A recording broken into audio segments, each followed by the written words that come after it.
Hi friends, welcome back to my channel. నేను మీ కుమారిని. ఈరోజు నేను అల్లం వెల్లుల్లి పేస్ట్ చేశాను, రెడీ అయిపోయింది. ఇది బిర్యానీలోకి కానీ వెజ్ నాన్ వెజ్ ఎందులోకైనా యూస్ చేయొచ్చు, వాడుకోవచ్చు. ఇది చాలా బాగుంటుంది. చేసుకొని ఇలా మనం స్టోరేజ్ చేసుకొని ఫ్రిడ్జ్లో పెట్టుకుంటే ఎన్ని రోజులైనా నిల్వ ఉంటుంది. కరెక్ట్గా ఉంటే క్వాంటిటీ మాత్రం బూజు పట్టకుండా చెడిపోకుండా ఉంటుంది. ఇలా ప్లాస్టిక్ బౌల్లోకి వేసి పెట్టుకోండి, డబ్బాలోకి. ఇప్పుడు దీని తయారీ విధానం చూసేద్దామా? హాయ్ ఫ్రెండ్స్, నేను ఈరోజు అల్లం వెల్లుల్లి పేస్ట్ ఎలా చేయాలో చూపిస్తాను.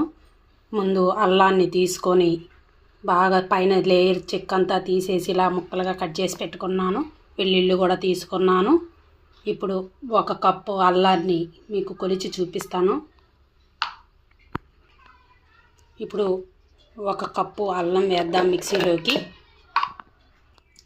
1 కప్పు అల్లానికి గాను 1 కప్పు వెల్లుల్లి తీసుకున్నాము.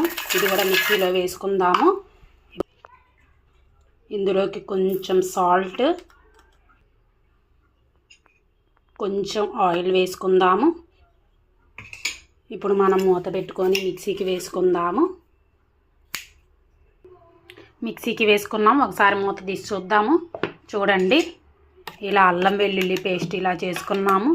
దీన్ని మనం స్టోరేజ్ ప్లాస్టిక్ డబ్బాల్లోకి తీసి పెట్టుకుందాము.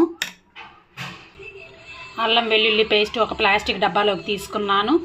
పేస్ట్ రెడీ అయిపోయింది. చూడండి, కన్సిస్టెన్సీ ఇలా ఉండాలి. ఏ మసాలాలోకైనా వేసుకోవచ్చు. బిర్యానీలోకి అండ్ వెజ్ నాన్ వెజ్లోకి అల్లం వెల్లుల్లి పేస్ట్ వేసుకోవచ్చు. ఎన్ని రోజులైనా ఫ్రిడ్జ్లో పెట్టుకుంటే స్టోరేజ్ ఉండిద్ది, చెడిపోకుండా ఉండిద్ది. కరెక్ట్ క్వాంటిటీ ఉంటే మాత్రం చాలా బాగుంటుంది. పచ్చడి చెడిపోకుండా బూజు పట్టకుండా ఉంటుంది.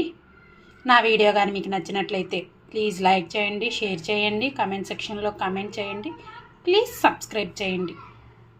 మళ్ళీ నెక్స్ట్ వీడియోలో కలుసుకుందాం. Thanks for watching. Thank you friends. Bye bye.